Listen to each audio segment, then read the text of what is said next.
going to hold the operations meeting. It's going to be very short, but we have to get a few things so that we can put it on the main meeting, and then we'll open the DDA's April monthly meeting.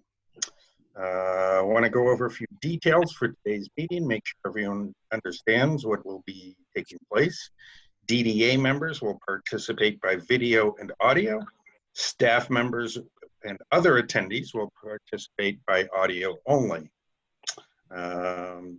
Those who are going to be here audio only will include Susan Pale, our Executive Director, Sarah McCollum, our Accounting Director, Deputy Director, Maura Thompson, Communications Manager, Jada Hallbrook, Parking Services Manager, Amber Miller, Capital Projects Manager, Kelly Graves, Management Assistant, Liz Ralla, Civil Engineer with the DDA, Mike McInnes, General Manager of Republic Parking, and Chris Simmons, Program Director of Get Downtown.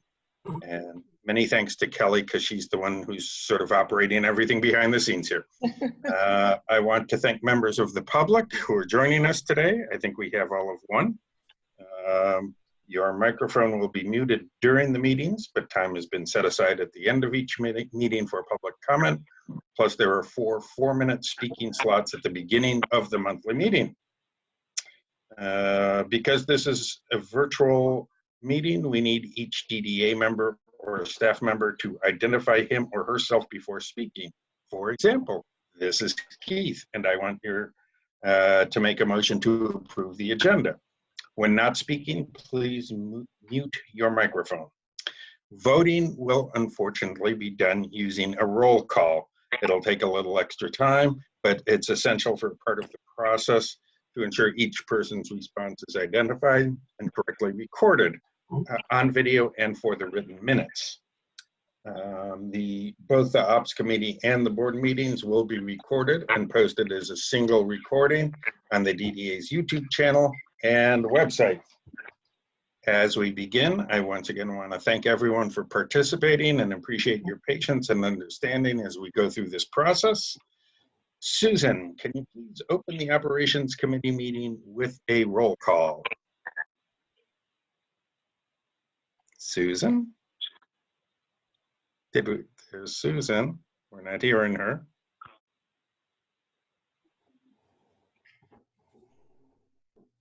Oh.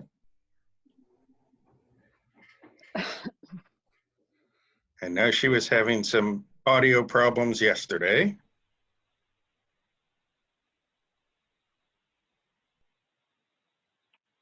Still no Susan. I guess I could actually do the roll call. Is there any reason why not? I don't know. Tyler Kinley? Here. Supposed to, oh, I see. Raising hand, that'll do. Darren McKinnon? I see Darren there. He's muted. Okay, present. Keith Orr, I'm here. And Phil Weiss is not. Do we have Susan yet? Bob's here. All right. Jada, can you give us an overview of the resolutions to be considered by the Ops Committee? Sure. So this is Jada speaking. When we last met as an Operations Committee, I believe in February, we were in the midst of the bid process for fencing at Ann Ashley and 4th and Washington. Those bids came in, and you'll see in your packet 2 resolutions. My hope is that the Operations Committee is supportive of these 2 resolutions and will move them forward to the board for consideration. For the Ann Ashley project, we are working to install an additional level of below roof fencing. We had 3 responses. Adrian Tecumseh Fence Company was the low bid. For the 4th and Washington, we are installing the barrier cables instead of the traditional fencing because of the design of the existing railings there.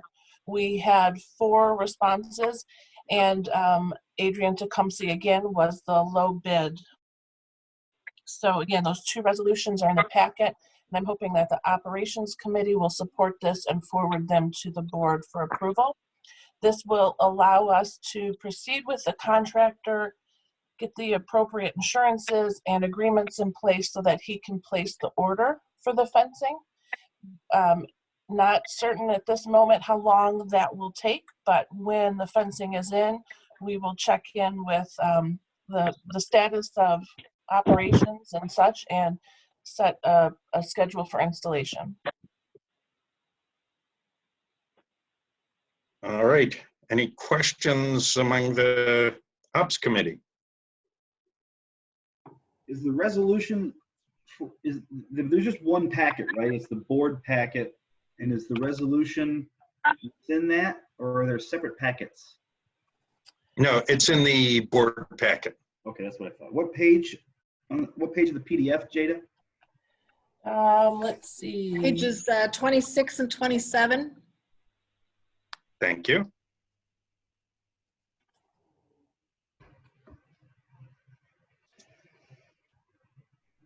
So it's $33,000. Yes, 33,597 for Ann Ashley and 26,861 for 4th and Washington.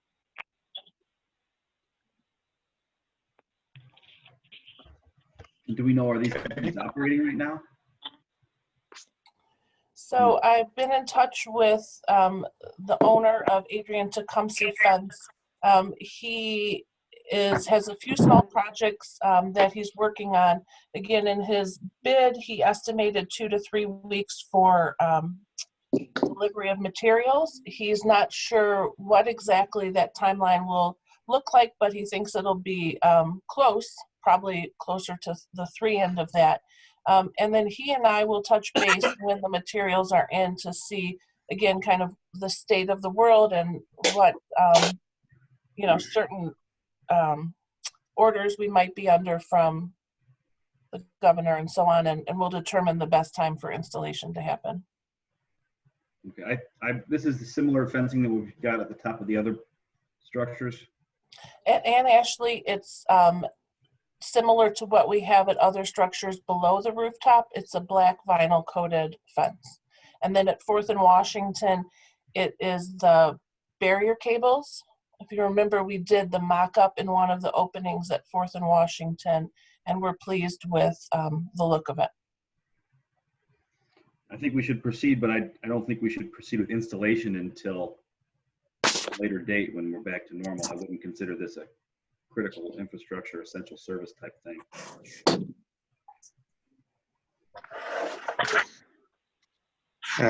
Is the timing listed in it? I don't believe it is. No, this is Jada. The resolution does not speak to timing. Again, my goal with moving these through now is just to get the process started so the materials can be ordered and be ready for when we need them.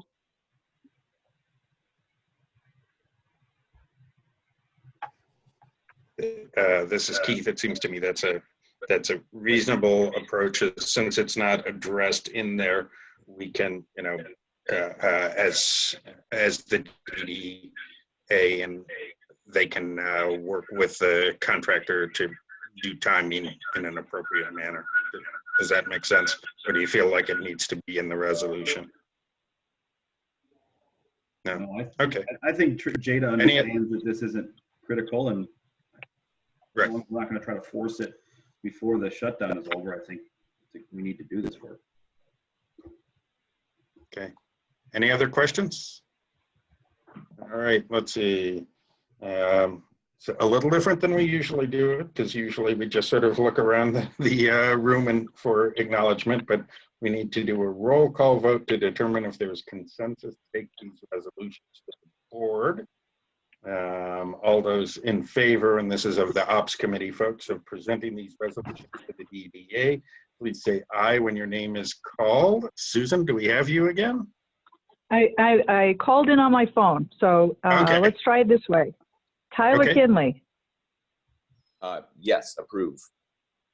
Darren McKinnon, Yes. Keith Orr. Yes. That is a majority of the committee, so we'll move it forward to the board meeting. So we'll Susan? see it in a few seconds. Yep. This is Bob Gunzel. I'm here also. Oh, hi, Bob. Sorry. My bad. Thank you. Thank you very much, Bob. I vote yes. Okay, thank you. All right, so we So we have have a majority. consensus.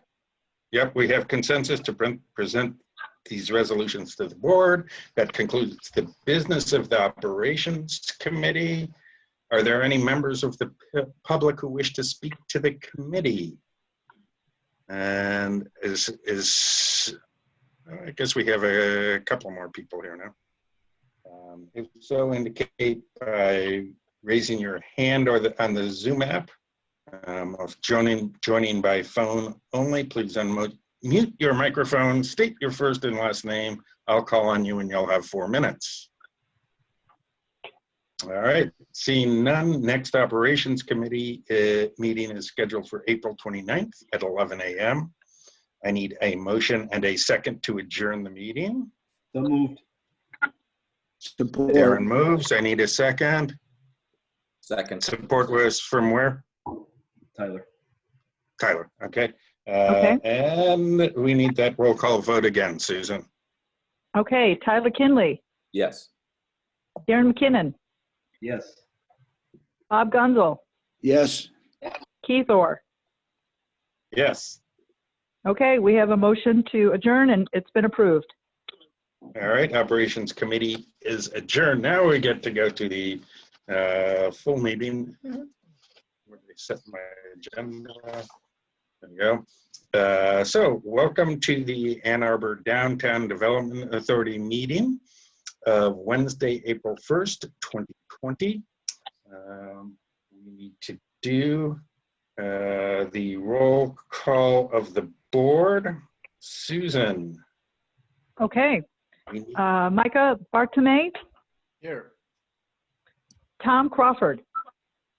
But I'll point out that I'm not a voting member today. Okay. Alex Deek, Here. Bob Gunzel, Here.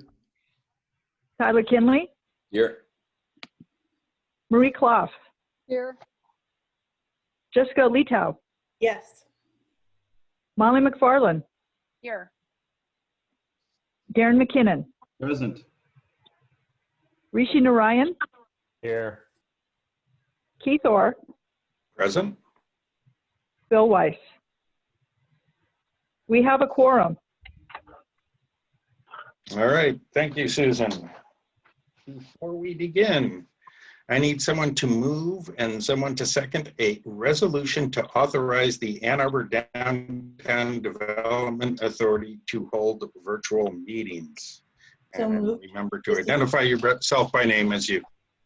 This is Jessica, so moved. And I need a second. Seconded. Looks like Micah did the second. The resolution is on page 22 of the packet, also provided on the shared screen there. The resolution is to provide an official record of the use of electronic means to conduct necessary Ann Arbor DDA business during the period authorized by the governor in Executive Order number 2020-15. Any questions on the resolution? Seeing none, I'll call again. Sorry, I have one question. Yes. Can it, Susan, this might be for you. Can you use Zoom chat for like hand raise or anything like that?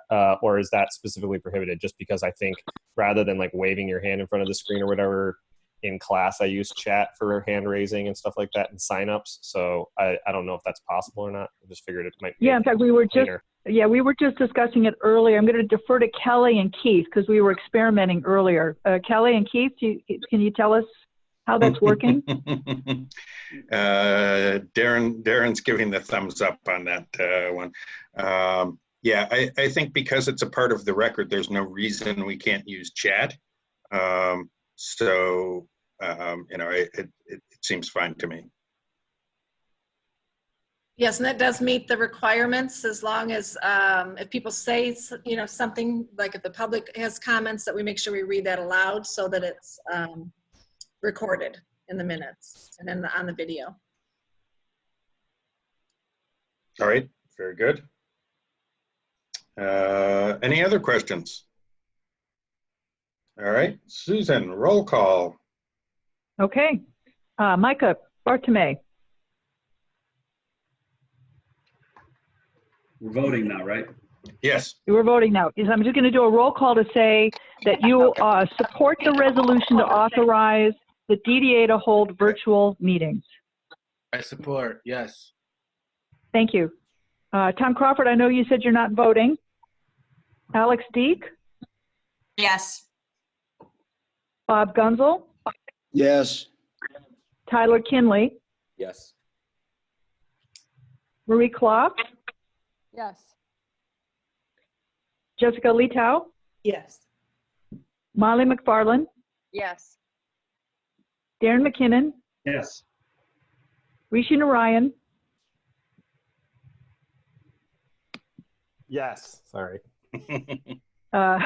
Keith Orr, Yes. and Phil Weiss is absent. We have a majority. The motion is approved. All right, very good. Thank you. We have one other item under new business. I'd like to call for a motion and a second for the resolution for ACH and electronic transactions.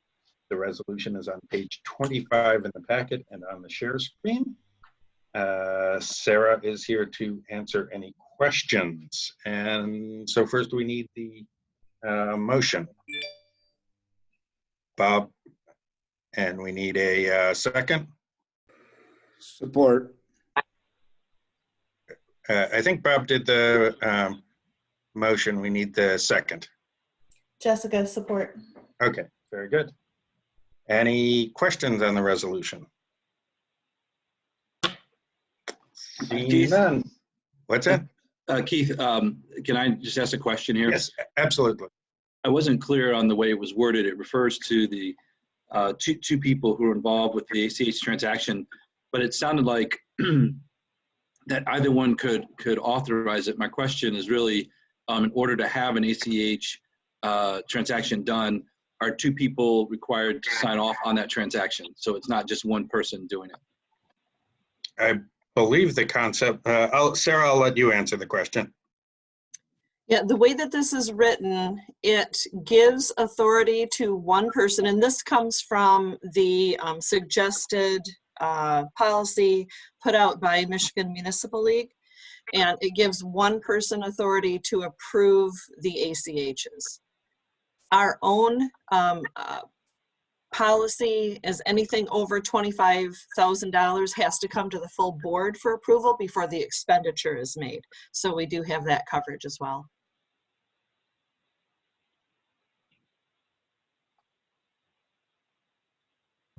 Okay. Yeah,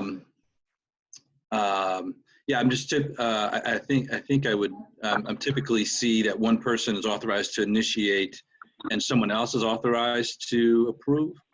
And I recognize that in this particular case, the volume is low enough that all expenditures are actually viewed by the board.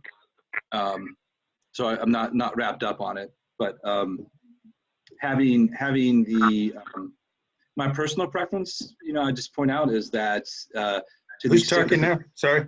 I'm sorry, this is Tom Crawford still. Oh, okay, sorry.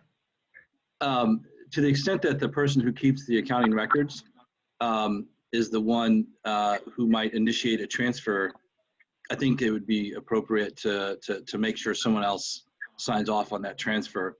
But I'm not.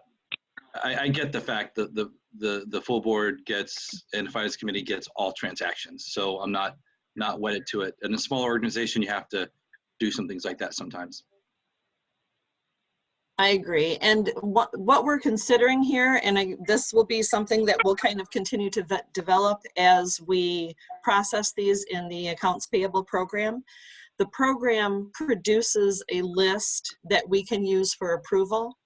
Currently, another thing that we've been talking about is how checks are signed. I know the city uses facsimile signatures. That's something that we're considering as well, especially during this time. I don't know if that would be considered as a permanent process or not. But if that's the case, the AP system allows for electronic approval from staff members at different layers, and then also from those signatories. So my, what I believe we're going to be doing as we roll forward with this is asking the folks that would normally approve the signature of checks to also approve the ACH transactions. It would just be all a part of the same process. Perfect. Is this something people feel like we should address in this resolution or refine it as we move forward? Any thoughts? This is Marie. Yeah, I would say that they should probably develop a policy internal for how they're going to handle this. And then you can publish that policy, or that would be my suggestion. And I would say that fits with the way that I see the state statute and that resolution from MML and the policy from MML. What it does is it takes the requirements of the statute and it hits the high points in the resolution body, but then it also requires that we maintain a policy, and that's ongoing, and that'll be updated probably on an annual or biannual basis as needed.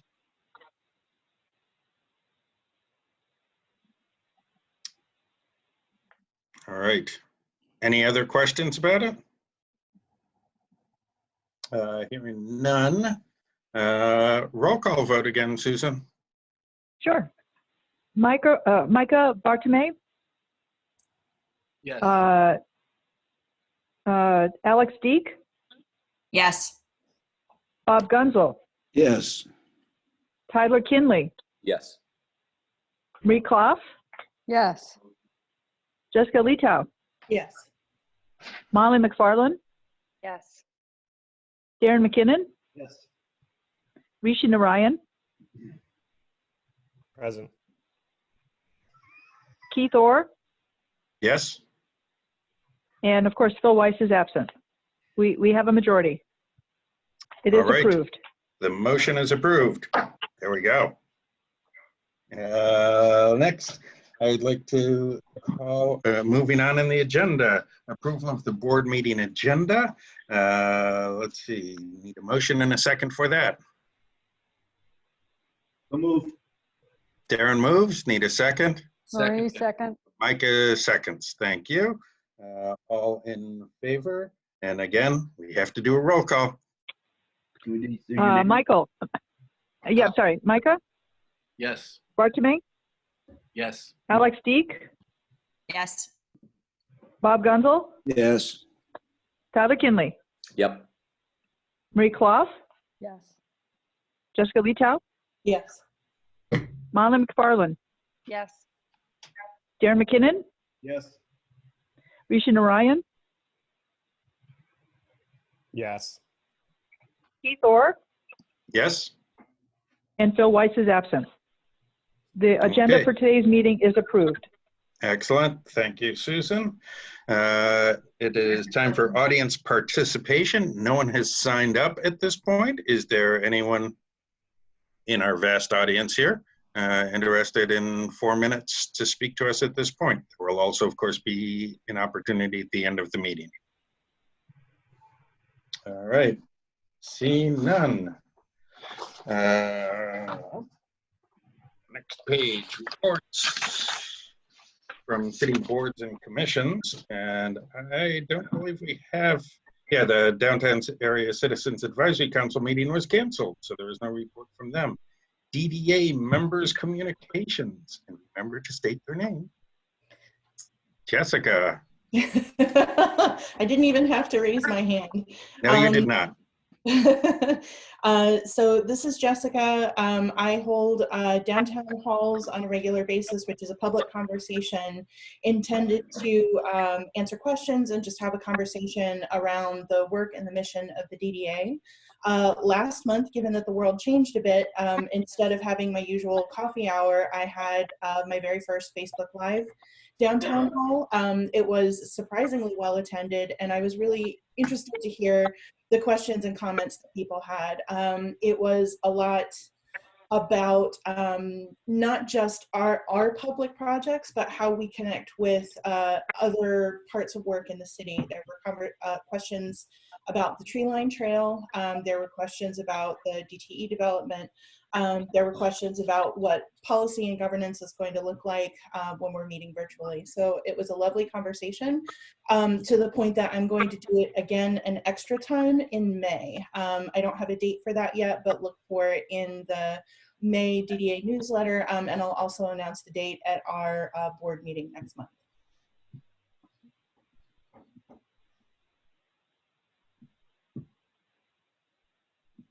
Keith, you're muted. Oh, yeah, I was muted, sorry.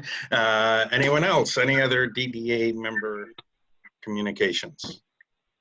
Keith, this is Kelly. Darren had a question about, could we do a, like a consensus vote on the non-resolution items? For example, Yeah, that's a good question. I guess I don't know the, Roberts is silent on Zoom meetings and Zoom chat, as far as I know. So I guess it basically has to do with state guidelines, and I know that's one of the reasons we're doing this. I don't know if it allows for consensus. Well, my question is, if we just, can we say, call for a consensus vote? If any one person objects, then we can go to a roll call. But if everyone's going to say yes on things like agenda approval, we can just move on.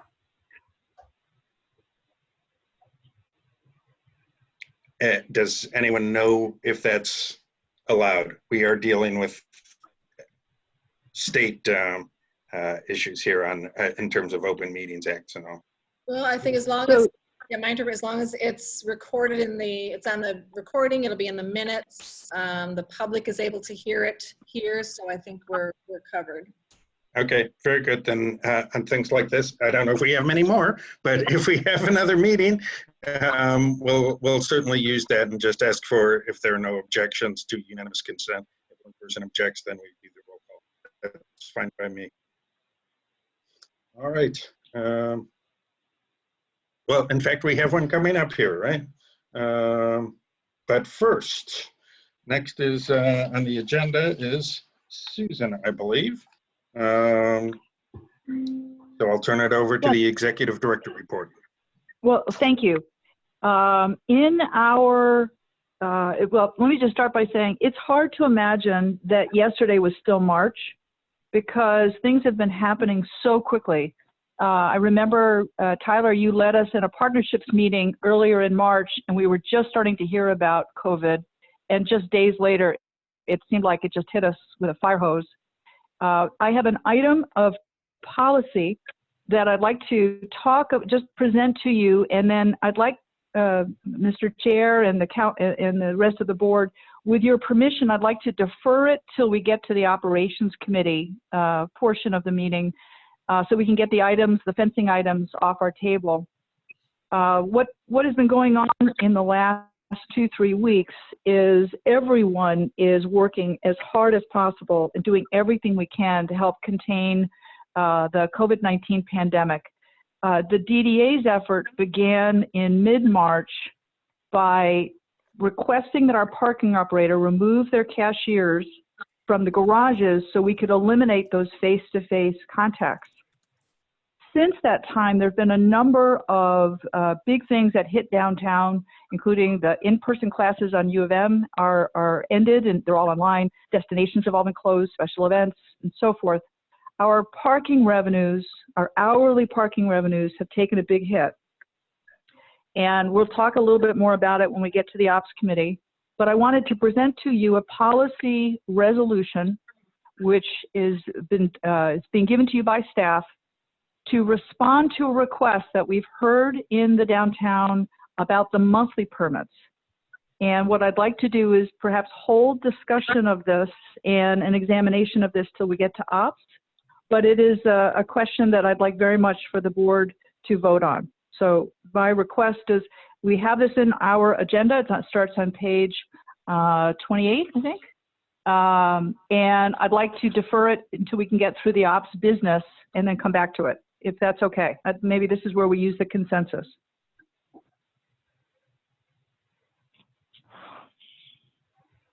voting on this? No, what I'm asking is, with your permission, I'd like to raise this resolution at the Ops Committee, although it shows up under Executive Director. I have no objection. I guess, does anyone have any objection? Let's put it that way. Seeing no objections, that's fine. Susan, go ahead. Okay, good. All right, thank you. We'll come back to it.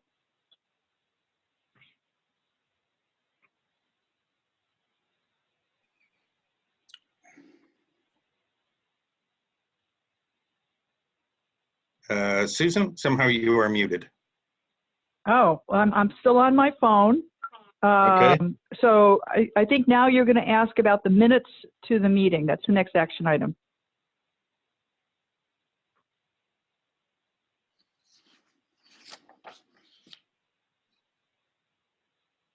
I think that's the end of the executive director report.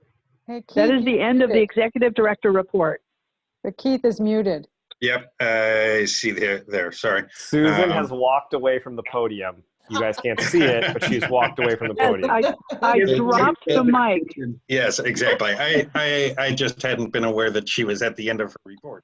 All right, that's good, thank you. I need a motion and a second to approve the March minutes. This is Jessica, so moved.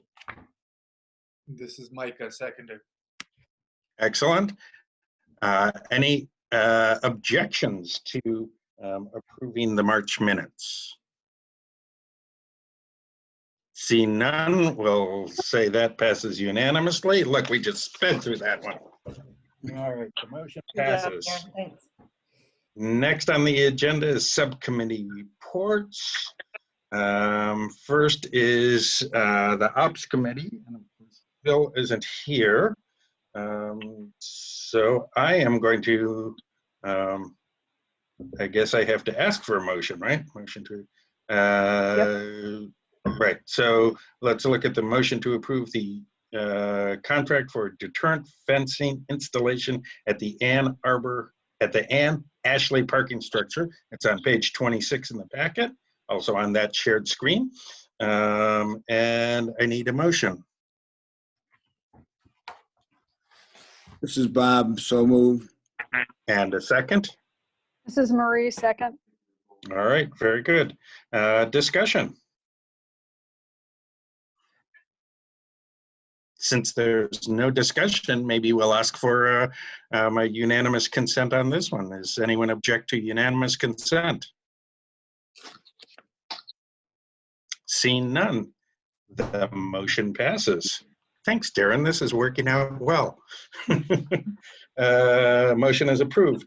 Then I need, we have the second resolution, which is to approve a contract for deterrent fencing installation at the 4th and Washington structure. That's on page 27 in the packet, or over there on your shared screen. And so I need that motion. This is Jessica, so moved. And a second. Need a second. This is Darren, second. Darren seconds. And any discussion? Not specific to All right. this is Jessica, not specific to Yes. this resolution, but I'm delighted to see these two pieces of work move forward. Thank you. Anyone else? All right. Again, since it seems pretty non-controversial, we will once again ask for unanimous consent on this resolution. Are there any objections? Seeing none, passes unanimously. All right. And now, Susan, we go back to right. the deferred one, the EDA resolution directing public parking to temporarily defer penalties on unpaid or unpaid late monthly parking permit accounts until June 1st, 2020. An elegantly named resolution. Do I have a motion? This is Marie, I support. Anyone? All right, and we need a second. Bob seconds. All right. Susan, I'll turn it over. So thank you. I to you. appreciate your, this is sort of an interesting meeting, so that we're moving this around adds to it. But as mentioned earlier, over the last 3 weeks, state and local efforts to curtail this pandemic has led pretty much to the shutdown of not only downtown, but our community and our nation. The financial impacts, Jada and Sarah are both here to talk about what we're seeing in terms of hourly and what that means in terms of revenues. We have that information all compiled for you, and they are very able to explain what they have developed. But we've heard a request from monthly permit holders if the DDA would remove fees for these permits. There have been a few reasons why. One is I'm sequestered at home, I'm not using it anyway. One of them is the cashiers were removed for COVID, so I should also have free parking. And we've also heard my business was really hit hard and I'd like the business relief. We've explored what that would look like. One of the important parts of the parking system is to understand how hourly and monthly work together. So if hourly is strong, that's one thing, but it's very weak. And now the only stable source of funding for the parking system, including debt service and payments to the city, is now our monthlies. So after much examination, we are recommending approval of a resolution that would ask Republic to temporarily defer penalties on unpaid or late monthly permits. And we're recommending that if they haven't paid through March or April or May, we defer penalties, but there is still an obligation to make payment on these permits. So that is the resolution in front of you, is the deferment of late penalties, some of which include turning off the permit card, some of which includes a financial fee, and the other portion is if they have not paid, we have a standard practice to refer the account to a collection agency. But given the enormous impact downtown, we are recommending the board support a temporary deferment of the penalties on these late fees. And again, staff stand ready to answer any questions. So Susan, I have a question. How, so people aren't there to pick up their monthly passes. So what happens? So the monthly pass is a placard that's probably riding around on their rear view mirror. And so if they have a monthly permit, there's no need to interact with us. They are charged and they can continue to use it as we have always. We're not issuing new permits during this period. These are existing accounts. I'm talking about the window stickers. So are you at First and William? Yes. Okay, Jada, I'll let you respond. Okay, hello, this is Jada. So at First and William, what we will be doing is communicating with the community standards officers. They are the officers that normally do the patrolling in that lot and look for stickers.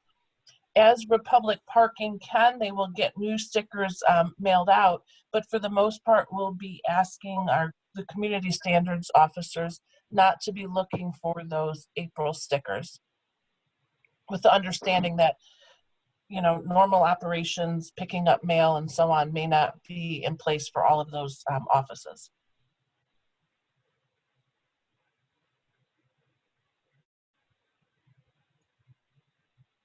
And just to finish what Jada said, that is the only lot that has that circumstance.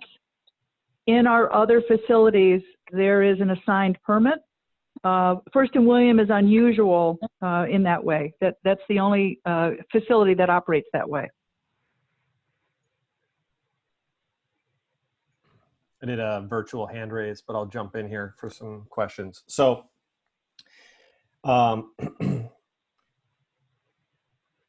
what is the, is there any way we can be more specific, or what is the expectation on the payment on June, like when we're setting like a date of June 1st, my birthday, by the way, we're setting a date of June 1st. Is the idea, or is the directive, I think without clarification, people are gonna be very worried that they have to do a lump sum payment of those 3 months on June 1st. Is it like, I think just saying penalties and permit deactivations will be reinstituted, I think there's some concern there. So what, what was the thought process behind that? And I guess my second question is there a way to back this up? I mean, like, obviously we're all moving, things are changing so very drastically. It seems like right now it doesn't make a lot of sense to commit ourselves to 3 months of something when things are changing every 2 days. And so does it make more sense to set this up in a way where we make a decision about deferring penalties and payments for a month while we have some more time to go through, see how things are changing? Like, we don't know what's going to happen next week. I mean, Governor Whitmer has a message tomorrow, and then she'll probably have another one next week. So it's like planning things out 3 months, I think it gives people a lot of uncertainty. So those are my two questions. I'll mute off now. So this is Susan. I'd like Jay to answer and Sarah, but my first response is nothing prevents, and in fact, we encourage the business to start to make payments. There's nothing that suggests in this that they must wait until June 1 to make a payment. It feels very similar to what I'm imagining many are doing with their property owners and the rents, where there's likely discussions going on about deferment of penalties. And how I'm sure this is similar, you can be making payments. Nothing says you have to wait for 3 months Susan, to begin. Just to clarify, that I get that. I don't think that's the question. I think the question is on June 1, if 3 months are not paid up at that date, is like, what does that look like? Is it, hey, on June 1, we're looking at whether you have restarted your payments, and we, obviously there's some catch up to be done, and we're looking at that? Or is it that? Because I think that one small paragraph is the thing that, I understand we're writing policy, but with landlords, all that's being kind of clarified. As you kind of mentioned. I think the June 1, I think it's a good idea to defer penalties. And Darren, have to identify yourself before you talk. Thanks. Darren speaking. I agree with what Rishi's saying completely. The information is changing by the hour. I think it's a good policy to defer any penalties or shutting off cards or collection agencies. I don't think we should put a deadline on when this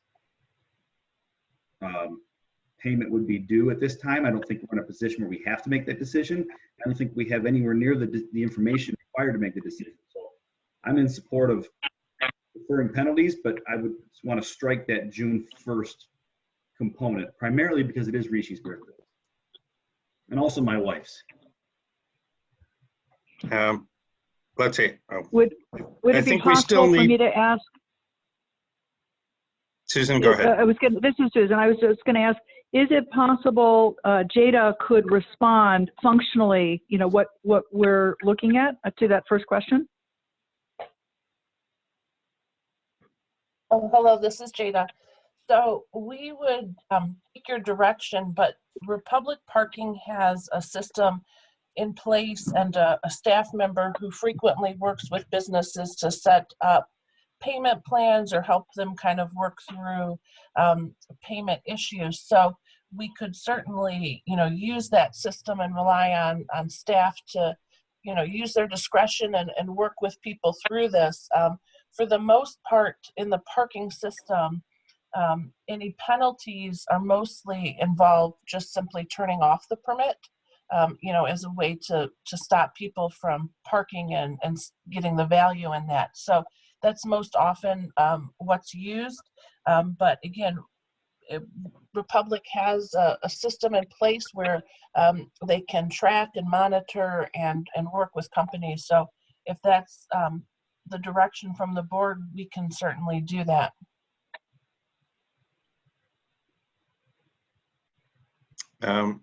This is Keith. I understand Rishi's point. It seems to me putting a date actually adds some certainty to it, even if we're uncertain as to whether or not it's going to make sense 3 months from now. But I can certainly understand that we could, rephrase that if someone wants to look at it and offer an amendment that could refer to a fluid deadline and perhaps even refer to a possibility of payment plans. Can you go back and show me the graph? What is 1 month worth of permits? What's the income from that? 1 month. And I'm sorry, Marie, before we answer Marie. that, I have a point of order question. We have two things in our packet. On page 28, we have a policy decision, and on page 34, we have a resolution. Can I clarify, what are we talking about? We're talking about the resolution right now because there has been a motion There has and been a a motion. second Okay, on that resolution. I just wanted to clarify. Okay, thank Yes. you. So tell me what I'm looking at. So 1 month of income from permits. So what you're looking at here, everybody can hear me? This is Sarah. Yes. Yes. Okay. So what you're looking at is impacts of the reduction of parking fees on the 3 different primary sources of revenue for the parking system, which are hourly, that's the bottom band, permits, that's the middle band, and then meters on the street, that's the top band. The columns are set up to show you the fiscal year 21 budget. The other 3 columns are also showing a 12-month period, but each one of those shows a different scenario based on the number of months that we're seeing the highest level of revenue loss, as in arms up at the structures. So that first column then shows 1 month of 0 revenues for the first month, and then kind of a reduced 50% revenue for 8 months, and then 25% reduction for another 3 months. That second, the 2-month column shows 2 months of reduced revenues. So at the structures, it would be like a 0%, and then 8 months of 50, and then 1 month at 25% reduction. For on the permits band, the way that this, and forgive me, the assumptions that are listed here are not the most updated assumptions. My apologies for that. This should say 50% revenues for 60 days. That's what we were looking at in these numbers, was just a solid 2 months on permits. And this is, the assumption here is based on our thinking that if people were permitted to retain their permit for 60 days without paying, that gives them the option to pay, but it also gives them the option to not pay, that some would take advantage of that to help with their cash flows. And at the end of that 60 days, they may find that it was impossible to pay, and we may not be able to collect up to 50% of the revenues total. And I will note here that permits are about 33% of our total revenue stream for the parking system. So what we're looking at is for every month that we defer the collection of those, we're anticipating as much as a $342,000 loss of revenues for each month that goes out. So you're saying that the income that you receive monthly from the permits is how much? It's about $685,000. Per month for permit parking. Correct. It seems to me, as an organization downtown that does use those permits, it would be way easier if you just said, we're going to give you a month and we're not going to charge it, and then beyond that we have to do something, because I can only imagine what it's going to be like from an accounting and a collection standpoint to sort this out at the end. So when I think about that, it seems like it would be easier just to say for the next 30, for the month of April, we're not going to charge you for those permits. Beyond that, whatever. Because I don't understand why the businesses that use those permits that are being penalized and the others aren't. It just it seems odd. It seems like you're going to forgive it or you're not. I feel like 1 month of forgiveness is not going to hurt that much. That's my opinion. And if we did choose to do that, that would actually not change this, the projections here at all, because what we're looking at is a total of about $5,000 of loss built into these models. So it would look the same either way. This is Darren. I don't think that we have to make a decision. If we're what Marie's bringing up is discounts for permit holders. I don't think we need to make that decision today. I think there's a lot of things that we don't have to decide today.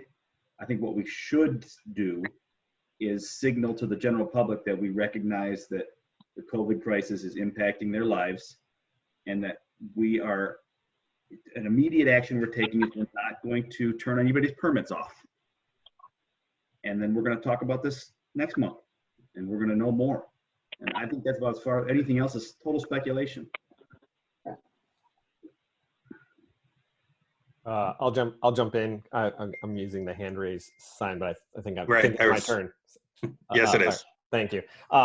Yeah, so I agree. I think part of the point here is, you know, I know these numbers look good, but I think one of the most obvious assumptions is like any projections we do. So like Sarah, you mentioned like changing this model up where we grant or we discount or whatever, or give a month or whatever off and then change it from there. That may be more beneficial. It may not. I'm not 100% sure. I actually think that deferring payment and then allowing like payments to be tacked on to the end or increased after a year to make up for it. I mean, like, I think we can get creative with it. The problem is we've not had enough time to get creative with it. And so I'm in favor of saying, look, we need to look at this more. No, we're not, as Darren said, we're not turning off anything. And then, and we're going to come back with another plan. I think the biggest thing is that this model doesn't take into account is we have a reduction. Like even if hourly parking was there and we subbed it out, like we have just a reduction in capacity. Like even with parking free, it's not like all of a sudden everything's filled up. We just have a reduction in capacity. We're going to have that same reduction in businesses going out of business, whether or not we start penalties or not. So like what we really need to be very careful of is taking into account the fact that there's just an overall reduction in numbers right now and for the next 3 months, and look at that. So I don't pretend to know that I have, or don't pretend to think that I have those numbers or answers. So thus, I think the best thing we can do is not put a deadline on it, not scare people with in 3 months, I'm gonna have to pay for everything, and say, we're looking at it. You're not gonna get them taken away. You're not gonna get penalties on it. We're gonna circle back and keep track of it. Okay, Molly? Yeah, no, I definitely agree with the two previous comments that if we are able to buy more time so we can think about it across the board and come up with a really creative solution, that would be great. One thing that I would encourage us to think about when we do that is one, making sure the signal is loud and clear to the small businesses that they won't be penalized, because I think there's a lot of fear right now. And two, I don't know what kind of accounting nightmare this would be, but I think we should think about how this is affecting different businesses. I know some permit holders that are doing business as normal because maybe they're able to put their staff remote and they're still bringing in just as much money as they did in January and February, where other businesses that are using the permits have just have lost significant amounts of income. And if there is a way to sort of think through how we can support both. So we're still obviously bringing in some revenue from the businesses that weren't impacted, but using that to support the businesses that were, I think it could be a bigger impact. All right, Jessica? I have two thoughts. One is very well formed, and the other one I'm going to be kind of thinking on my feet on this one. The first is specific to the resolution that we're considering. I'd like to propose that rather than deferring penalties, we're waiving them. You know, Molly's point about, you know, some businesses are disparately impacted is absolutely true. But for those that are, there's a lot of folks that even with stimulus are not going to recover lost revenue. And so I'm concerned that what we're doing is pushing negative effects downstream with the policy that we've got, or with the resolution that we've got in front of us. I think that it's well-intentioned, but I might echo Rishi's sentiment that we don't know enough really to make a decision. But all I'm saying is that if this is what's on the table, if this is what we had to make a decision on today, I would propose the amendment of waiving rather than deferring. The other thought that I had is a little bit more conceptual, and I'm just going to throw it out there and also say that I'm deeply missing John Splitt this week, a former DDA board member and somebody for whom parking wasn't just the committee that he was on. This was a hobby, it was an avocation. He subscribed to a magazine called Parking Monthly. I didn't even know that was a thing. So I feel like I have his voice in the back of my head, and I'm missing his experience and expertise.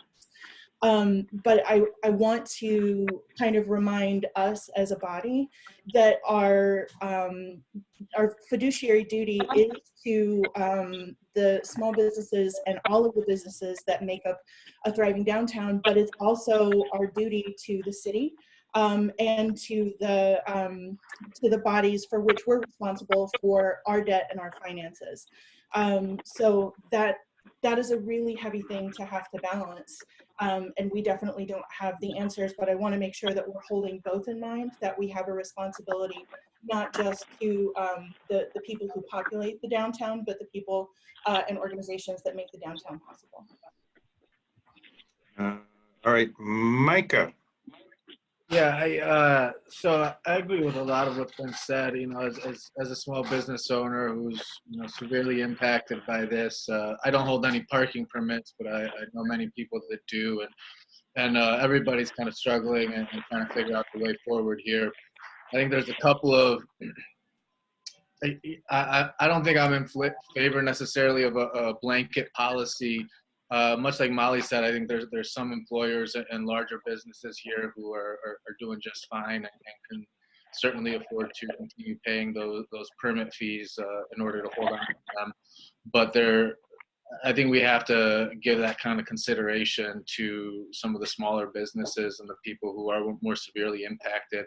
And it does sound like Republic has a mechanism already for this, with payment plans, with there's options that everyone's exploring with their landlords, with their banks, with everybody, is forbearance, deferment, possible forgiveness. So there's a menu of options here. But I think the crucial thing and what this resolution is talking about is making sure that people know that right now, the hammer isn't coming down from the parking system on you because you can't afford to make your parking payment this month or perhaps next month, and that we're trying to find flexible solutions for those people who were specifically and negatively impacted by this. And I don't want to complicate things and create an application process or something that has to be administered more than already, but I feel like we can give some individual consideration to some of these businesses as they contact perhaps Republic's existing office that works with them on these payments, and give them that menu of options as we discuss what those could possibly be for those different businesses. Thank you. Any, did I see a hand raised? Bob? Thanks. I don't know that we'll have much better information a month from now. I think things are so crazy and so uncertain that it just may not be there in a month. I do think, though, that there are significant policy issues that need to be discussed. And there's also the issue now that was just raised about, so what do people think now that we're going to do? Is it another month of stress and us not deciding? So having said that, I would hope we could take a month and talk about this and come up with some consensus about how we deal with this issue.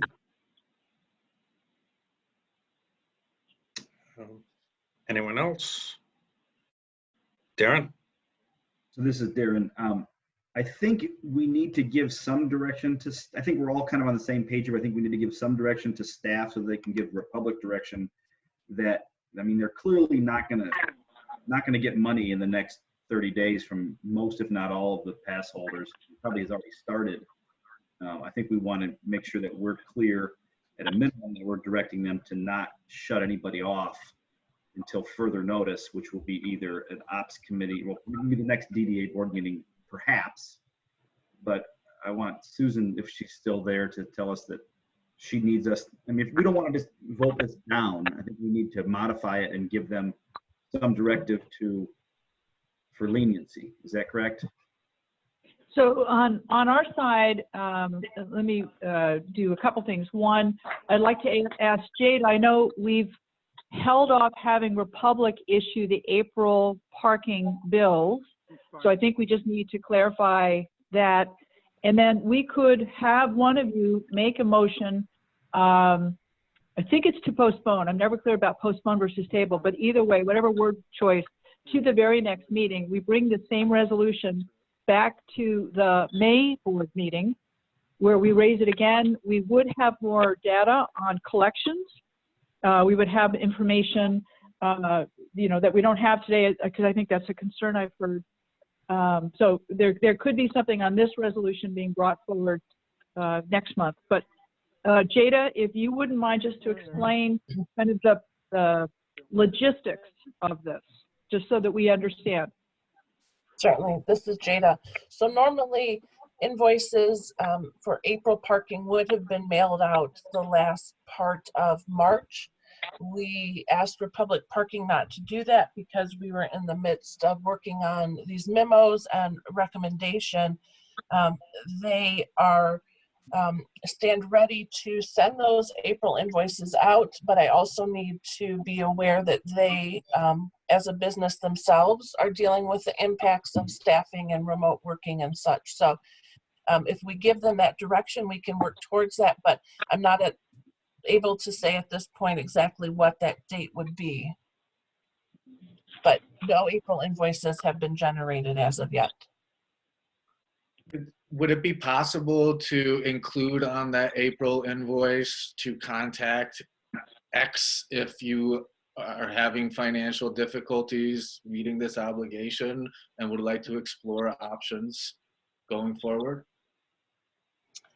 Yes, we have, or Republic Parking has email addresses for most, if not all, of the account representatives. So it was our intent, you know, depending on the outcome of today's meeting, to communicate with the monthly parkers, you know, whatever was decided. But, you know, we can certainly, you know, set up a new email extension or something to kind of open that dialogue and start collecting that information. Rishi?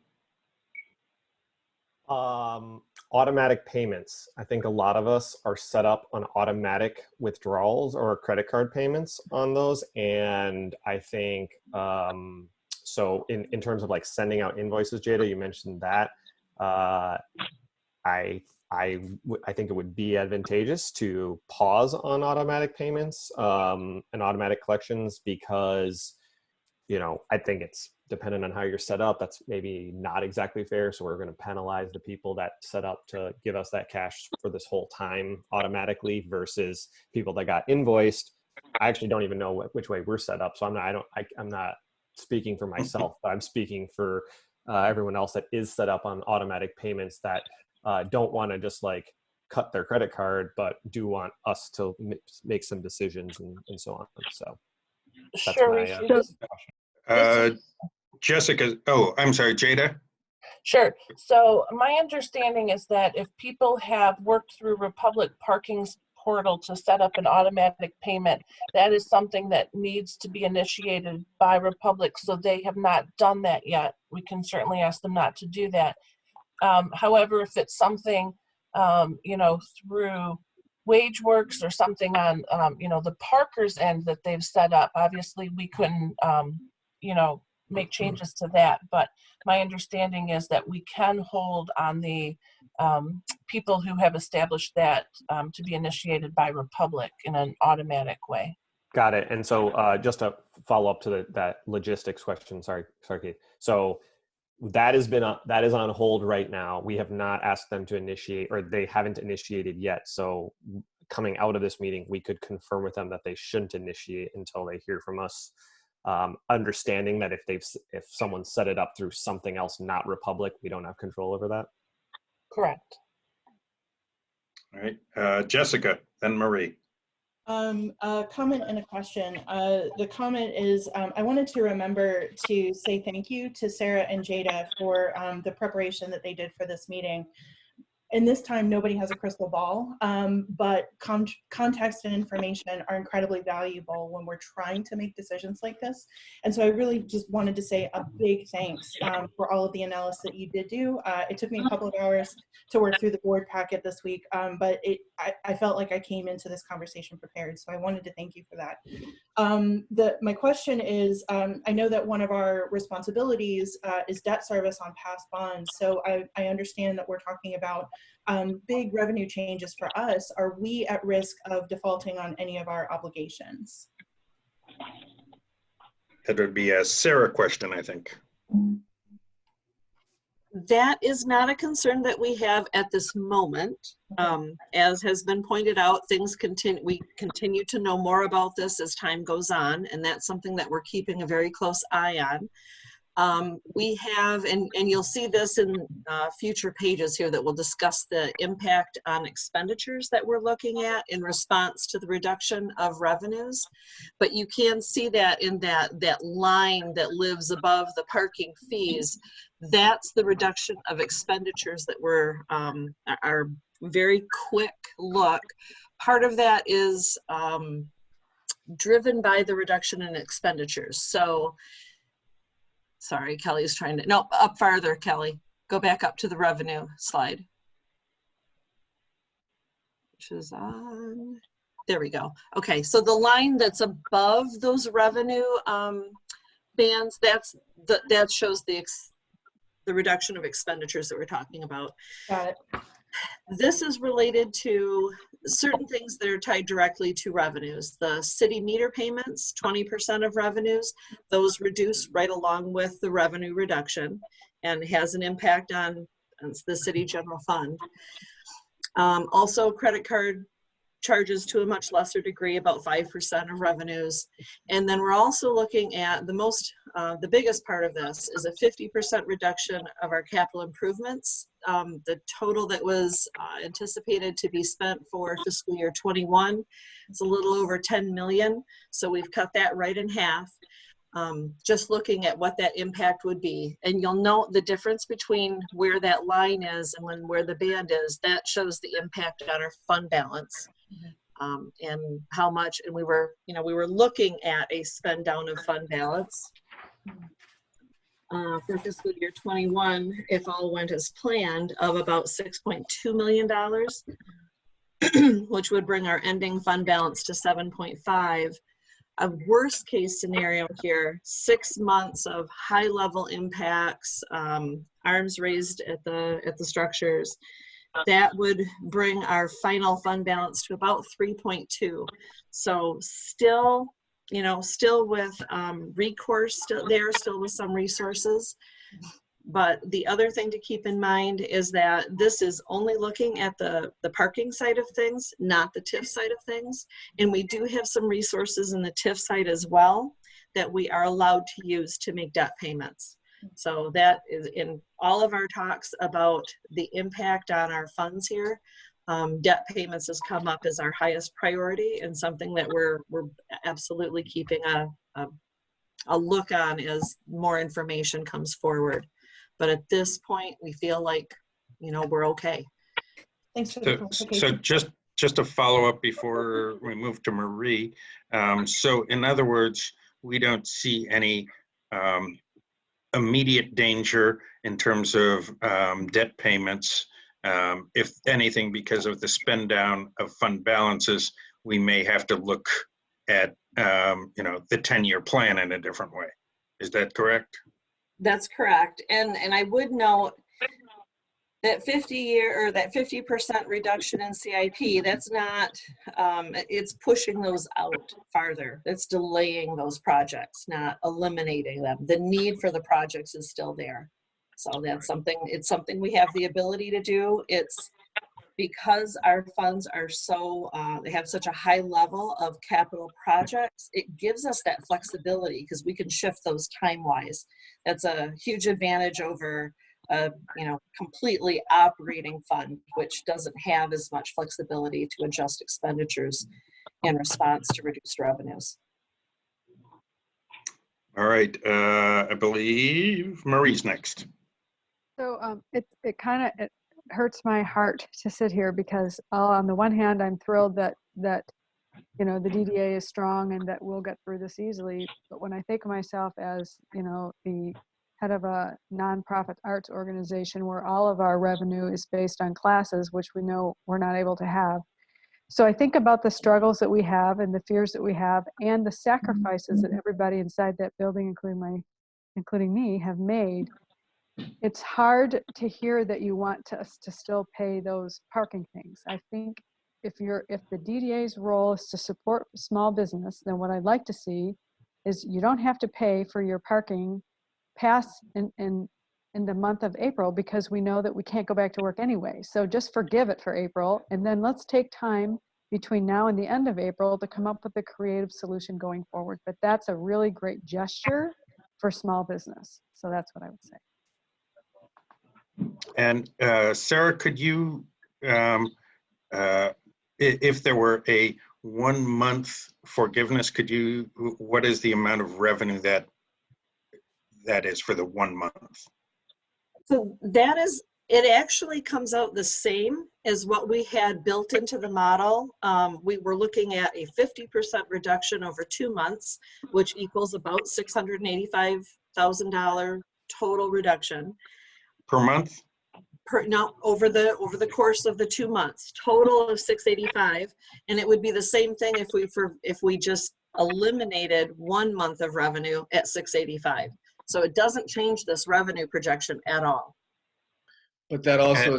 So at that point, then what you're saying is that if 1 month were forgiven, then we would not lose as much the second month. Is that?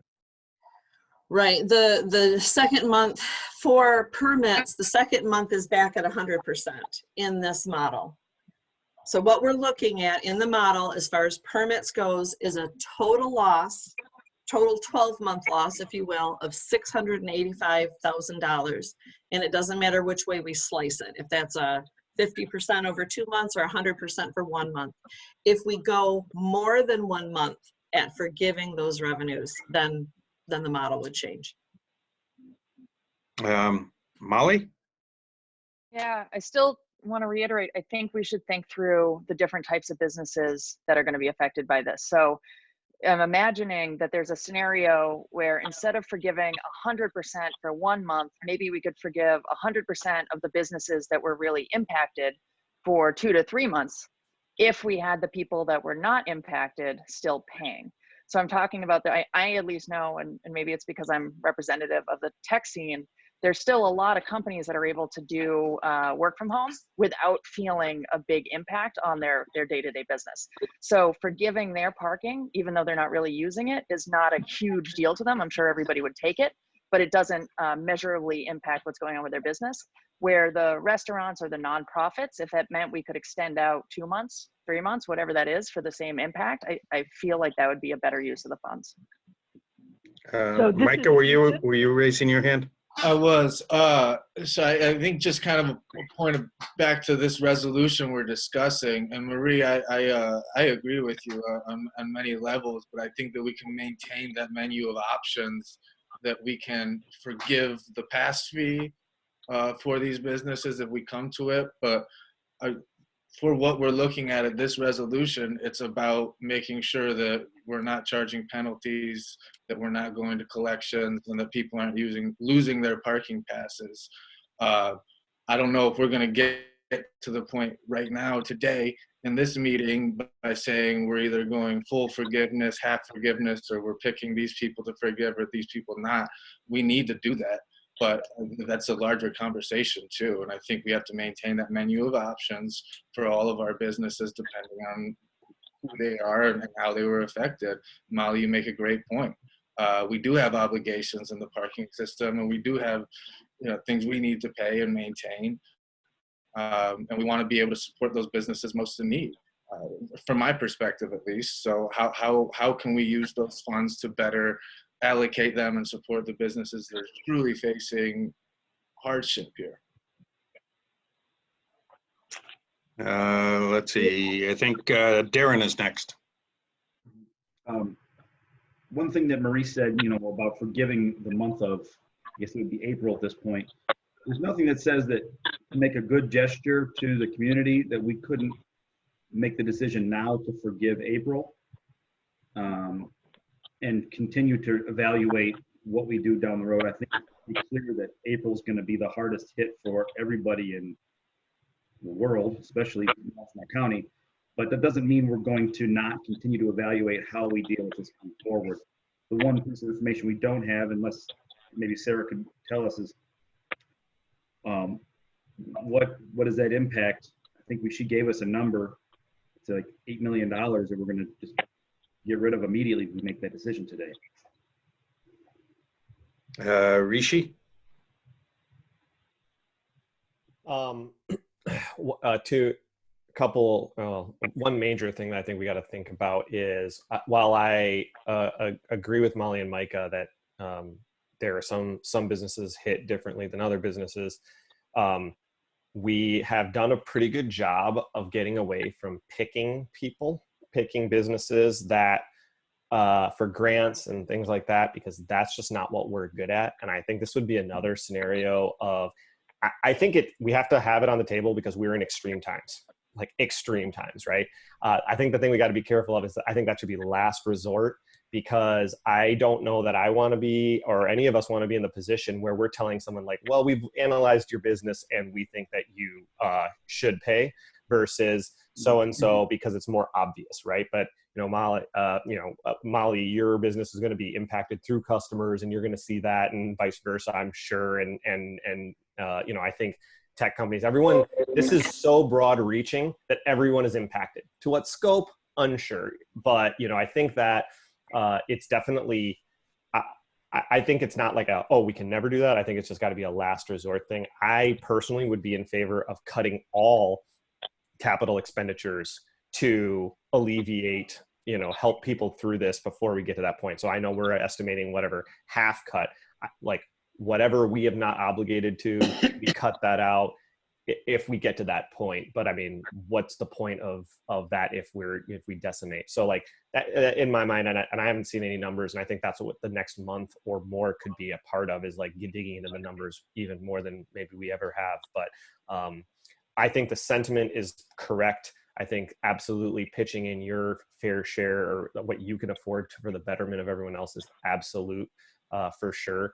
Hopefully it's a last resort thing, because if we have to be the arbiters of that, I feel uncomfortable with that. Let's see. I guess one of the things, and indeed, that there is definitely shared sacrifice. And one of the things that's strikes me is that, we did a huge thing, and there were reasons for it above and beyond, helping people out with free parking. A lot of it had to do with just preventing potential vectors of infection. But, committing to free parking in the structures for the long term, or for the short term rather, is as you can see from the graph, that's already a huge impact on our budget, and also a huge act of sacrifice. And so, I think we have to look at all of the different places where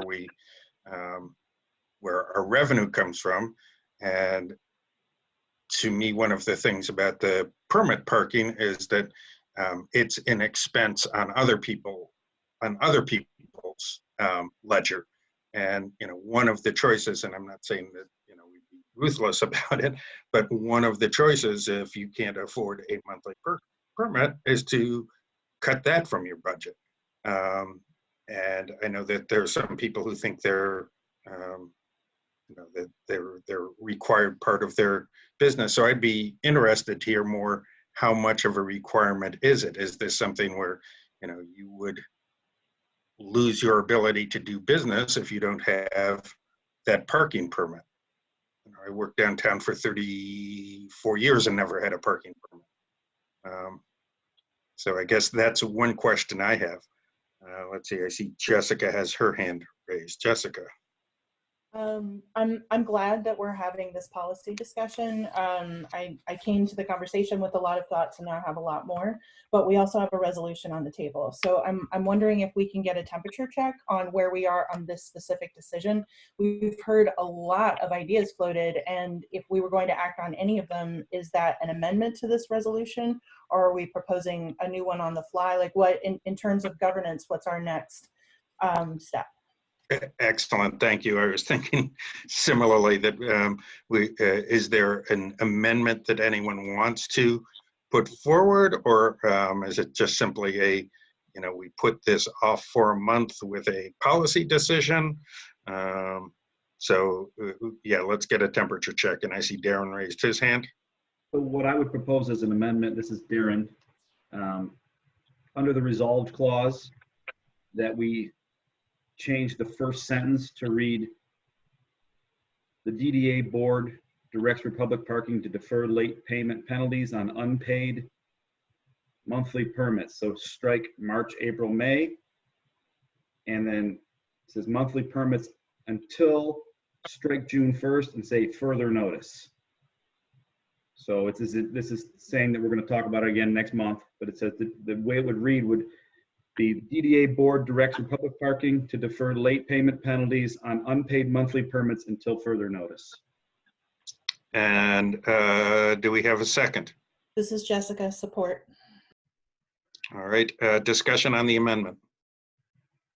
Do we have no hands raised? This is Jessica. I will say this doesn't, to me, this doesn't get me all the way where I want to be, but taking out the time restriction gives us time for the conversation. What I had proposed many ideas back was waiving rather than deferring the fees, but I like Darren's amendment, and in the spirit of it, I do support. Any other discussion?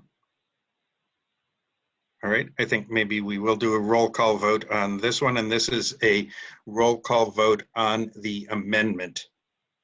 So Susan? Is Susan there? Double check. Yep, I was on mute. Okay, here we go. So this is right. On the amendment. Yes. Michael Bartome? Yes. Tom, you said no voting. So Alex Deek? Yes. Bob Denzel? Yes. Tyler Kinley? Yes. Marie Clough? No. No. Jessica Letow? Yes.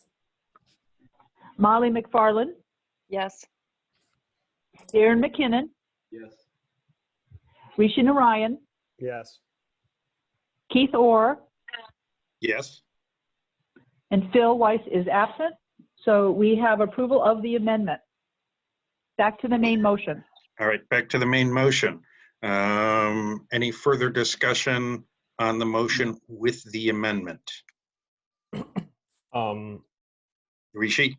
Yeah, forgot to type hand raise. I guess one other question I have, I can ask a question? Question for Sarah is, this is regarding payment penalties. And so Jessica has been talking about waiving payment penalties, which is, the reason we have payment penalties is as an incentive to pay, not because it's incremental revenue increase, I believe.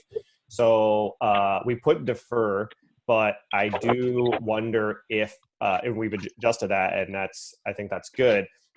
I wonder if right now we could set some people's minds at ease by saying we would waive penalties for a month.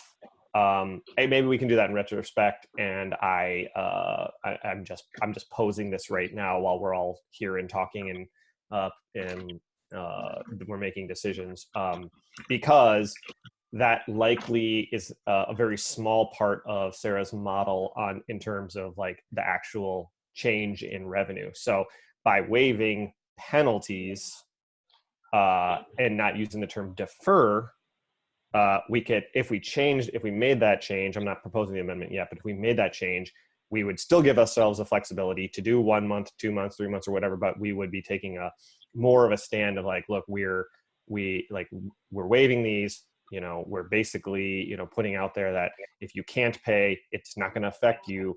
And then next month we could defer or whatever we wanted to do and change up and get it kind of set up. So I wouldn't, unless there was strong support, I wouldn't propose an amendment.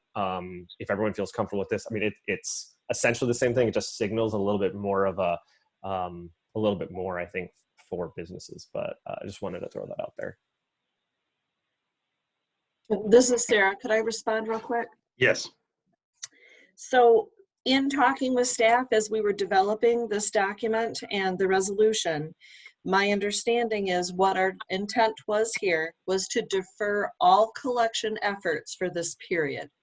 So that includes the charging of penalties against unpaid balances, any other collection efforts like sending out late bills, that kind of thing that we would normally do, and including pulling permits or nullifying permits. So that was our intent with this. And then the thought being that the folks who were struggling to pay would not pay through this period as needed, and they could ascertain for themselves whether the permit was indeed important enough for them to catch up on that or not. And the people who were not as impacted and felt the permit was more important to their business, they could continue to maintain their permit and pay those wages or pay those fees. The model did not take any consideration whatsoever for the permit, for the delinquency charges, the penalties. It was only considering that we would lose a certain amount of revenue from the months of deferment when people got to that 3-month period and found that they couldn't afford to pay the 3 months and maintain their permit, and they had to release it and let it go. And we wouldn't be able to go back and collect that 3 months. That's what the loss was pertaining to in the model. This is Keith. I like Rishi's idea in the sense that, when you're talking about trying to find relief for somebody, saying, yeah, you can pay late, but we're still going to charge late fees, which I think is what defer means. Does seem a little odd. So I don't have a problem with the waiving if he wants to. I would support such an amendment if he were to propose it. Anyone else? This is Jessica, and I support that amendment as well. So to clarify, it's waiving penalty fees for the month of April, Rishi. Is that what you're proposing? Unmute. I'm so used to just blurting out stuff at meetings. I like this mute. Yeah, maybe I should just be muted at in-person meetings too. So I guess Darren rewrote it to basically say defer late payment penalties until further notice. And I guess the cleanest and that changes up is there. I guess what I was gonna say was just change defer to waive until further notice. Keeps it clean.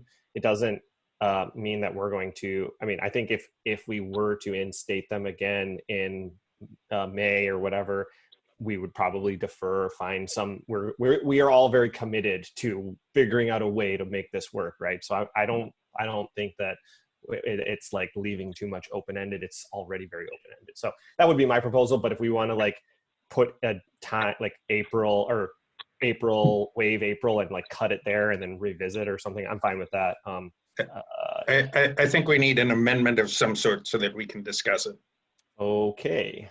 Rishi doesn't follow Robert's rules when it's virtual. All right, so I'll propose an amendment. Not for Robert's rules, just so that we're all discussing the same thing. All right, propose an amendment to the final resolved clause. Can someone scroll? Oh, yeah, there we go. Final resolved clause to strike defer and replace with waive. Okay, need a support for that? Support. Darren, support. Any further discussion on the amendment? So to clarify, we're amending Darren's amendment? No, the amendment has already passed. So this is a separate amendment to change the word defer to waive. So let me read the final resolve clause the way that I'm understanding Rishi's amendment. Yes. So resolved, the DDA board directs Republic Parking to waive late payment penalties on unpaid monthly permits until further notice, after which standard late payment processes will resume, including permit deactivation, penalties, and forwarding past due accounts and so on. Is that correct? That is correct. Okay, then I support. Any further discussion on the amendment? Let's see. I guess we should do a roll call since there have been plenty of opinions on the entire subject. Susan? Sure. So again, I'm repeating it just for the sake of clarity. The final resolve, the only resolved, the DDA board directs Republic Parking to waive, that's the change, late payment penalties on unpaid monthly permits until further notice, after which standard late payment processes will resume, including permit deactivation, penalties, and forwarding past due accounts to collection agencies. Now a roll call vote. Please say aye or nay. Micah Bartome? Aye. Tom Crawford, I know you're not voting. Alex Steek? Yes, A. Aye. Bob, yeah. Bob Gunville? Yes. I have you guys talking like pirates. Tyler Kinley? Aye. Yeah, there we go. Marie Kloff? Aye. Jessica Letow? Aye. Molly McFarland? Aye. Darren McKinnon? Arr. Rishi Narayan? I'm going to stick with present because that way I can stick with one thing for every. Yes, aye, present. Okay, aye. Keith Orr? Yes. And Phil Weiss is absent. So that the amendment is approved. All right, that brings us back to the main resolution, sorry. And any further discussion on it? I guess the one thing I would say is that I think there's general agreement that passing this resolution means that over the course of the next month, we will be continuing to discuss looking at the that menu of options, as was that Rishi, you referred to it that way, whoever did, and look for ways working with obviously Sarah and Jada in terms of the economics and in terms of the practicality of how we make these things happen. Perhaps this will be a reason to actually have another committee meeting at some point this month. Any further discussion on the resolution? Darren?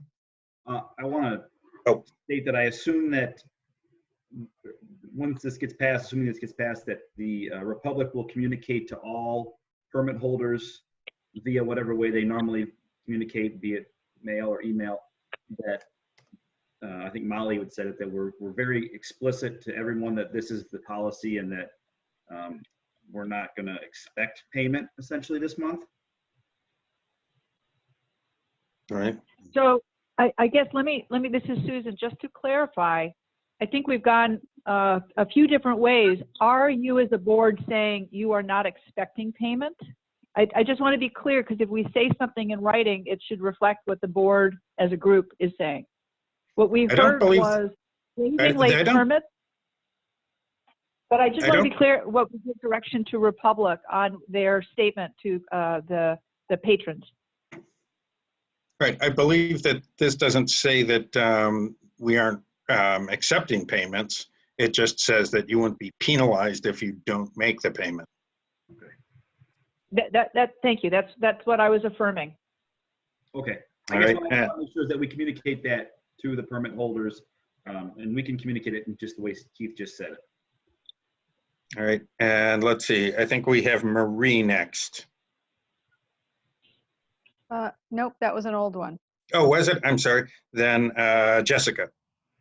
Just reiterating the clarity of communication from the DDA and from Republic. With the addition, I thought about proposing an additional whereas and decided against it, but we've brought it up many times in this conversation that what we're trying to do is fulfill our mission in supporting a thriving downtown, and that includes in challenging times. So just a reminder to our stakeholders and our permit holders that while these are the policies and the changes, to really highly encourage people to reach out and to be very clear about who their point of contact is, so that people who are struggling or just have questions know that that hand is being reached out to them. All right, let's see, I don't see anyone else with hand raised. Anyone else? I got one more. One more, all right, Darren. Jessica just pointed out the whereas clauses, and maybe for consistency's sake, we should modify or strike altogether the fourth whereas.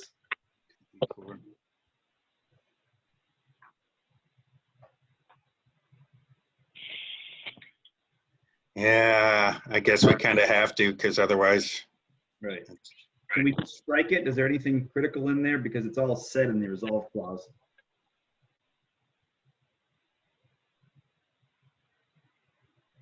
Yeah, I think we can. I think making a motion to strike that whereas works. It's not required.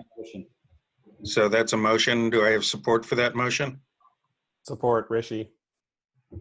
Any discussion on the amendment to strike the fourth whereas? Which perhaps I should read since there are people here with audio only. We're striking whereas in recognition of the impact to downtown stakeholders, it has been recommended that the DDA suspend collection penalties on unpaid March, April, and May 2020 monthly permit accounts, including deactivating permit for non-payment until June 1st, 2020, at which time normal penalties and permit deactivations will be instituted. So it's basically, that's the end of the whereas. It's basically just saying someone recommended exactly what we put in the resolved, other than it no longer reflects our resolved. Any further discussion on that amendment? I think this one we might have such general agreement on. I'm going to take a stab at this. Is there any one who, let's see, unanimous, I'm asking for unanimous consent. Is there anyone who would not accept unanimous consent? All right, then the amendment passes, which brings us once again to the main resolution. Any further discussion? I see none. This one we will take a roll call vote on, I think. Susan? Okay. Sure. Micah? Bartolome? Yes. Alex? Yes. Bob Gunzel? Yes. Tyler Kinley? Yeah. Marie Clough? Yes. Jessica Letow? Yes. Molly McFarland? Yes. Darren McKinnon? Yes. Rishi Narayan? Yes. Keith Orr? Yes. And Phil Weiss is absent. We have approval. The motion is approved. All right. The next Operations Committee meeting is scheduled for April 29 at 11 a.m. Let's see. Let me just quickly go through Finance Committee. Their next meeting is Thursday, April 30th, 9:30 a.m. Note that new time. That's a new Right. time. Yep. Reminder that that is a different time. Capital Improvements Committee, their next meeting is Wednesday, April 15th at 11 a.m. And then Partnerships, which did meet last month. Tyler.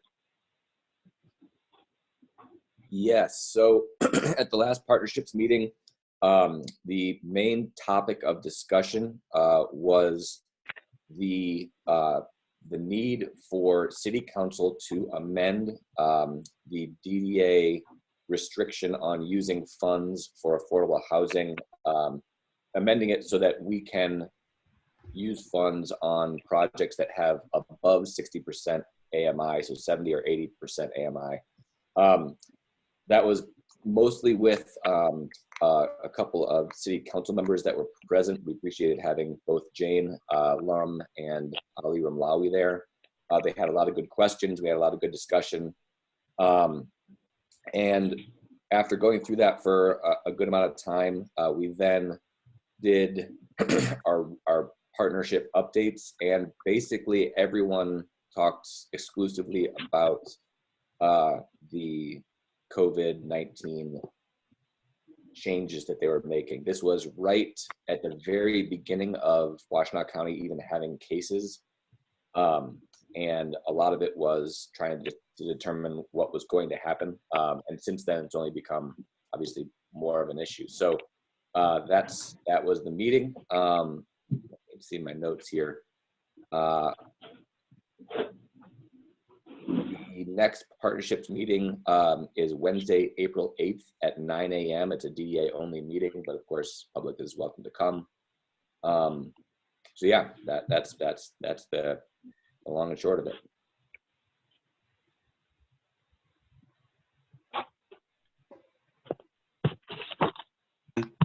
Thank you, Tyler. Let's see. The executive committee did not meet today.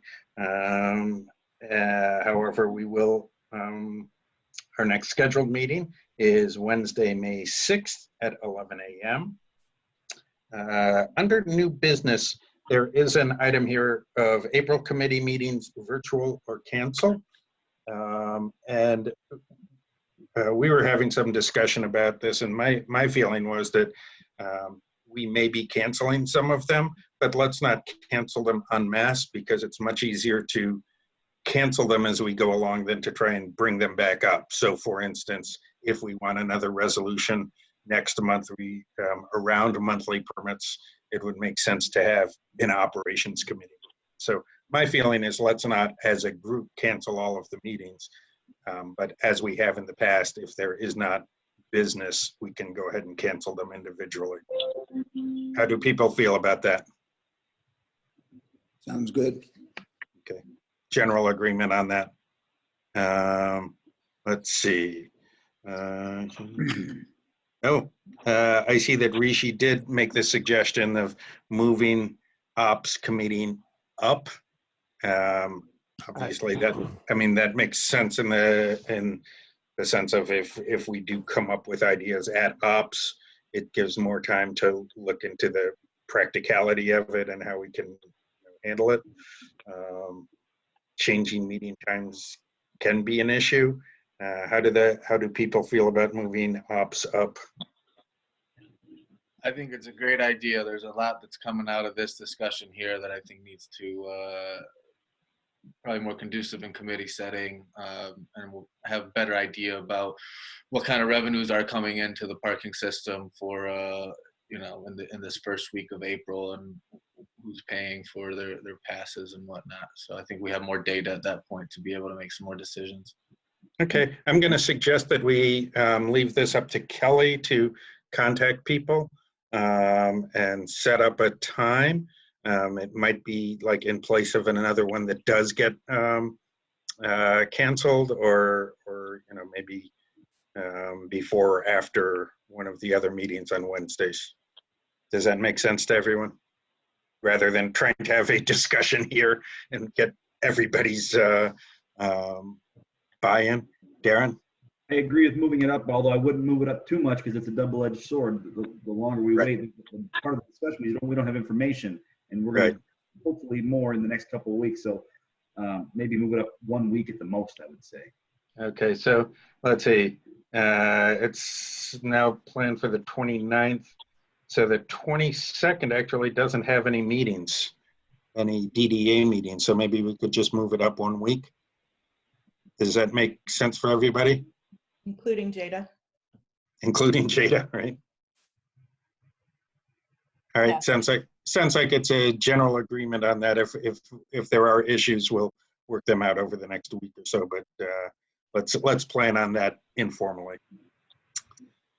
Let's see. So that brings us to other audience participation. I'm sorry, can I raise another point under new business before Oh, certainly, sorry. No, it's me. I squeezed it right under the wire there. So this isn't necessarily a question to answer right this second or today, but I'd like to pose it as we move forward into committee meetings this month. I'm curious about whether there's any planning that we need to do in case we have trouble convening committees or achieving quorum due to COVID-19. So, remote, obviously we have the technology and we're there. My question is, what happens if a majority of us become incapacitated? Hopefully this is nothing that we'd ever need to rely on, but I like to do disaster preparedness, and this is something that's come up in my mind. One example locally is the Ann Arbor District Library at their last board meeting passed a resolution granting their executive director the ability to execute contracts up to a certain amount between now and the end of the fiscal year. So it's really just for the next couple of months, but their concern was, what if we are not able to achieve quorum? Now their board is much smaller. They have, I think, 6 or 7 board members. So it's a different thing, but I just kind of wanted to put that in our minds in terms of good governance. Is there anything that we should be doing in terms of planning? So again, not necessarily something to answer today, but I would like us to think about it in committee and at the executive committee in April and May. Appreciate that. Disaster preparedness is always a good thing. Yeah, let's consider that, and I'll let Susan decide if that should be a committee thing to talk about. Yeah. I'll work with Jerry Lax. We'll look at bylaws, and we'll come up with a strategy and put it forward through executive committee. Thanks, Susan. That makes sense. Thank you. All right. I don't see any other hand raises from the board. All right. So let's move on. Other audience participation. I know Chris Simmons has said he would like to say something. I'll get my phone timer on since we don't have the other. You have 4 minutes, Chris. Thank you, Keith. While Get Downtown is not in a position, obviously, to help employees get to and from work, that seems to be kind of not the major focus at the moment. We are doing pieces to assist downtown businesses as best we can. We are collecting as much information regarding the changes to the rides schedule, as well as all business information we can potentially grab and repost, and then also resources that are available for either working from home or for employees who are looking for resources either because their business has furloughed them or fired them at this point, or other resources that they need to be able to handle their work information. All of that is available on a tab at the top of the Get Downtown page, getdowntown.org, under COVID-19 messages. We have reached out to the business associations as well, trying to repost any information they have, as well as reshare on our social media channels. Thanks to all of them who have been collecting that information as well. We're resharing as fast as we can. But what we're doing is to attempt to pivot at this point to provide as much support to downtown business as we potentially can in terms of workforce support, as well as letting the community know what they're continuing to do.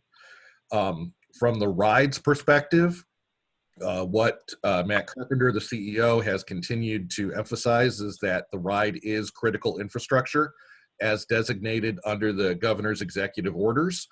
And therefore, to the extent that the ride can continue to maintain operations, it will continue to do so. What that would change from is if the labor force was somehow incapacitated to the point that operations could not continue, or the governor issues a new executive order directing shutdown on transit operations. At this time, my understanding is that the COVID-19 schedules that have been posted to the website are to be maintained for at least the foreseeable future, which may only be tomorrow. But we are continuing to post those changes and those schedules changes as best we can. All of those information pieces can be found at theride.org/coronavirus.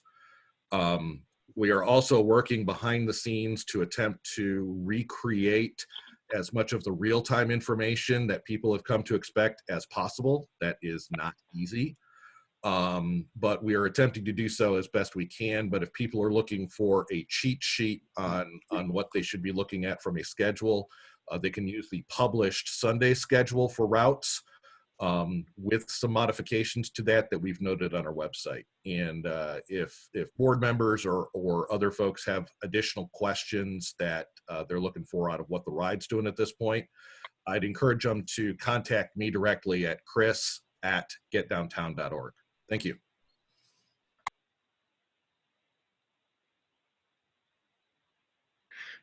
Unmute. Thank you, Chris. Let's see. We have one other member who is of the public who signed up, Karen Sendelbach. You have 4 minutes, and I will raise my hands at 3 just to give you a update there. Oh, let's see. All right. I guess she has written something in group chat, so I will need to read that one aloud. And let's see, where are we? So Karen says, my small business has a bill of $2,100 for monthly parking permits. It is frustrating that we are paying for this while the arms are up for public parkers, and we were notified that we are not allowed to use our office. Our business immediately ground to a halt due to the governor's executive order, which we of course honored. We are scrambling to reorganize and work from home. To respond to a question raised, we cannot run our business downtown without our parking permits. The resolution passed waiving collection penalties provides zero benefit at all to us. We're being charged for something we cannot use. We're being charged for something others are actually using, public parking, that we are not permitted by law to use. You are charging us because you want to provide money for your budget. I cannot do this with my clients. I wish that I could. All businesses similarly situated wish that they could. We also wish that we could take time to come up with creative solutions, but we were told, that's where it ends. Is there more, Karen?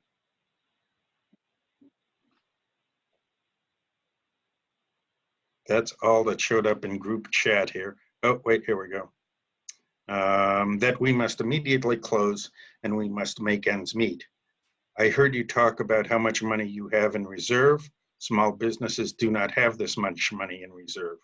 When we are working, we spend thousands per month buying lunch and dinner. Every time our lease comes due, landlords by Briarwood, Oak Valley, and nearby try to lure us away from downtown, and the cost of parking is an issue. I am very disappointed that you could not make the simple accommodation of waiving the fee of the permits for a few months that we are not allowed to use. Any other comments from the public?